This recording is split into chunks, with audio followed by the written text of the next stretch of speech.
자, 이재명이가 최근에 조국 흉내낸다고 말을 갖다가 굉장히 높이는데, 그래도 조국은요, 서울대 로스쿨 교수 했다고 그렇게 흥분하지 않고 나름 논리적으로 이야기는 합니다. 자기 딴에는요. 그런데 이재명이는 조국이 가진 기본적 논리를 갖추지 못한 채 말이 막 엉뚱한 대로 가버리고 있어요. 그래서 민주당 안에서 이재명이가 가는 곳마다 도를 넘은 발언 수위를 해서 당 내에서도 살이 떨린다. 스스로 당 내에 입조심하라고 설화 주의령을 발령해 놓고 자기는 다니면서 온 사방에서 여당의 공격 구실을 만드는 설화를 빚고 있다는 거예요.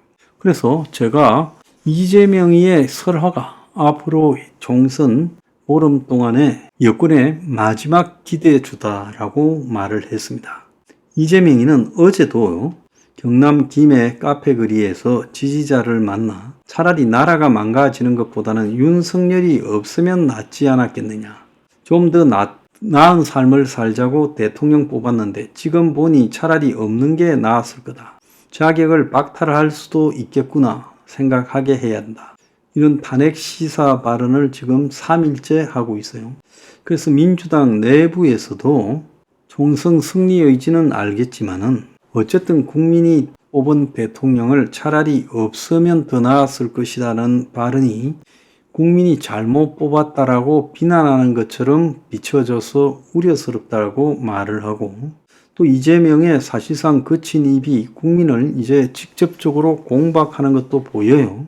자, 경기 북부 지역을 23일 방문해서 경기도 김동연 지사가 추진 중인 경기 북부 특별자치도 구상에 대해서 지금 상태로 재정 대책도 없이 분도를 시행하면 여러분들은 강원 서도로 전락할 가능성이 크다면서 강원도 비하 발언을 했어요. 강원 서도, 그럼 너가 경기도가 낫지 강원 서도 할래?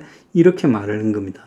또 이게 문제가 되자 이재명이 자신의 발언에 유감을 표현하면서 강원도처럼 재정적으로 어렵고 접경지대여서 개발이 어려운 지역이 될 수 있다라는 표현을 좀 과도하게 한 것 같아 말을 했어요.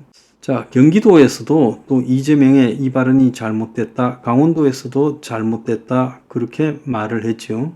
자, 그가 최근에 한 말 중에 하이라이트는 황상무 핵칼 테러 발언을 5.18에 빗대어 해서 욕을 먹었죠. 전북 군산에 21일 가가지고 광주에서 온 사람들 잘 들어, 옛날에 대검으로 M16 총으로 쏘고 죽이는 것 봤지? 몽둥이로 뒤통수 때려서 대가리 깨진 것 봤지? 조심해. 농담이야. 자, 이런 말을 했다는 거예요. 그래서 이낙연이가 최대의 비극을 할 때도 애도의 겸허함을 가져야지 정치인 수준이 땅에 떨어졌다고 말을 했습니다. 인천 계양에서 식당에 시민 인사하다가는 설마 이 찍은 아니겠지라고 했어요. 그래서 내베끼고 사과하는 이런 총극이 지속되고 있다는 거예요.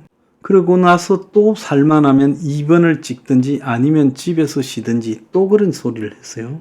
그래서 총선판이 끝날 때까지 끝난 게 아닌데 이재명이가 시한폭탄 같은 발언을 지속하면서 여권 후보들이 겁을 먹고 있다는 거예요. 사실 이번 총선은 이재명이한테 굉장히 큰 찬스였어요. 그래서 그가 비명 형사가 아니라 자신들의 라이벌까지도 포용하고 제대로 된 개혁 공천을 했더라면 이재명이는 그야말로 이 정권에 의해서 억울하게 탄압받은 인물로 재탄생했을지도 몰라요.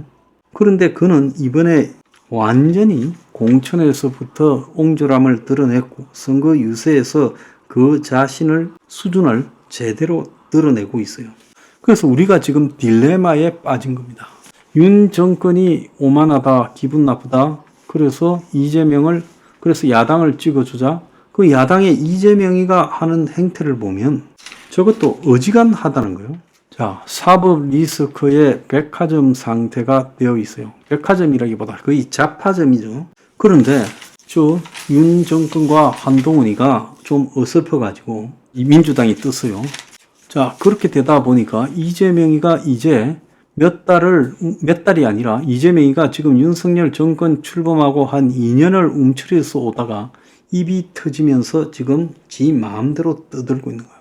선거철이 되니까 이제 이재명이가 앞장서서 막 포퓰리즘을 퍼뜨려야 되는데 요 근래에 참 조심조심한다고 잘 못했죠. 이제 막판이 되니까 국민들 집집마다 100만 원씩 나눠주자고 하는 겁니다.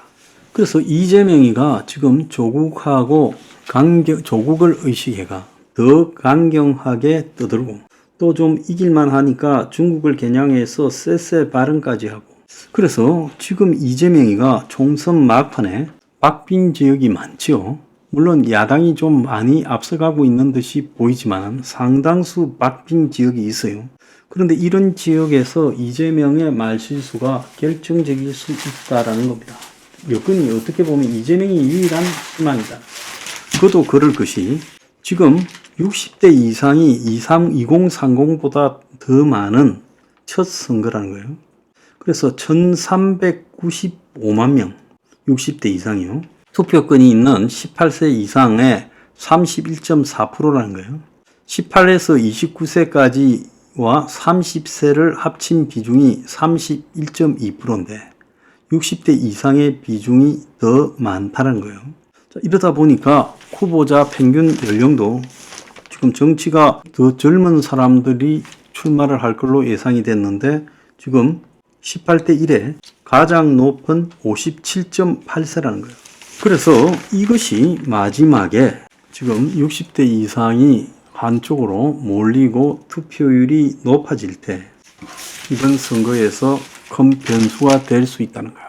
근데 이재명이 이분들을 자극하고 있어요.